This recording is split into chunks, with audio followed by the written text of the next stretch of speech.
আজকে পুরো বাংলাদেশ লাইফ সাপোর্টে চলে গেছে।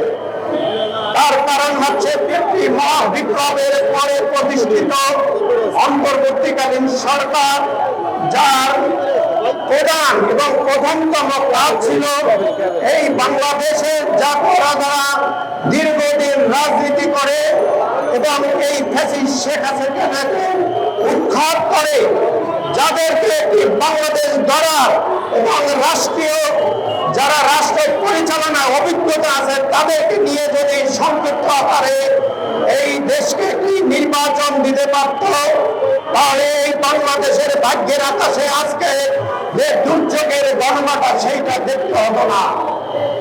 আজকে বাংলাদেশে এই যে শেখ হাসিনার দোসররা বিভিন্ন সময় বিভিন্ন ভাবে উঁকি মারে বাংলাদেশকে আবার একটি নিষ্ঠুর, একটি অনিরাপদ বাংলাদেশকে গড়ার জন্য পায়তারা করছে। আজকে আমাদের এখন নির্বাচনের জন্য দাবি জানাতে হয়। দীর্ঘ 15 বছর এই রাজপথে রক্তে রঞ্জিত হয়ে বাংলাদেশে যে জনগণের ভোটাধিকার প্রয়োগের জন্য আমরা রাজপথে আন্দোলন করেছি। আজকে আন্তর্জাতিক মানের প্রফেসর ডক্টর ইউনূস যেখানে অন্তর্বর্তীকালীন প্রধান হিসাবে দায়িত্বে আছে, তার উচিত ছিল আইন সংস্কার, পুলিশ প্রশাসনকে সংস্কার করে একটি ন্যূনতম যেখানে বাংলাদেশের গ্রহণযোগ্য নির্বাচন দিয়ে যদি উনি সরে যেত, আমি মনে করি যথার্থ সম্মান নিয়ে সরে যেত। আর 8ই আগস্ট হবে এই অন্তর্বর্তীকালীন সরকারের 1 বছর। প্রিয় সাংবাদিক বন্ধুরা, আজকে যদি একটি নির্বাচন না হয়, এই নির্বাচন নিয়ে যদি যত কালা কানুন শেখ হাসিনার যদি দোসররা আজকে বাধা সৃষ্টি করে, আগামীতে বাংলাদেশের এই জুলাই আগস্টের বিপ্লব আমি মনে করি এইটা যথার্থ বাংলাদেশের জনগণের জন্য একটি সুখবর হবে না। আগামী বাংলাদেশে যদি একটি সুন্দর বাংলাদেশ পেতে চায়, একটি নির্বাচন দিয়ে এবং আইন বিচার বিভাগকে শেখ হাসিনার বিচার করে এই অন্তর্বর্তীকালীন তাদের সসম্মানে বিচার নেবে।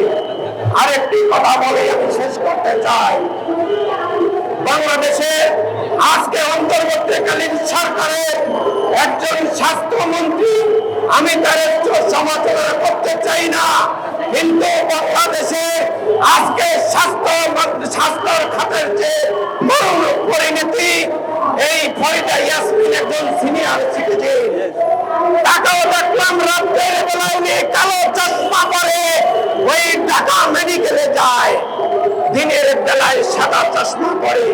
প্রিয় সাংবাদিক বন্ধুরা, আপনাদের মাধ্যমে বলতে চাই, আজকে বাংলাদেশের স্বাস্থ্য খাতের যে করুণ পরিণতি, এই করুণ পরিণতির জন্য শেখ হাসিনা দায়ী, দ্বিতীয় দায়ী হচ্ছে এই ফরিদা ইয়াসমিন। আজকে জনগণের স্বাস্থ্যের কোনো গ্যারান্টি নাই।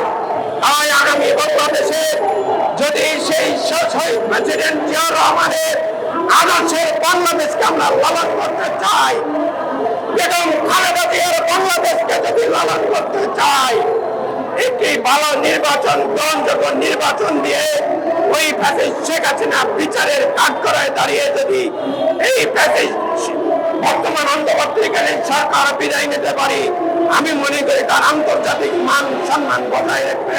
দেশের নাম্বার 1 ট্রেডিং অ্যাপ নিফটি ফার্স্টে পাচ্ছেন ট্রেডিং এর সব সুবিধা, dual exchange access, company analysis, portfolio তৈরি করা সহ আরও অনেক ইউনিক ফিচারের সাথে ট্রেড করতে ডাউনলোড করুন এক্ষুনি।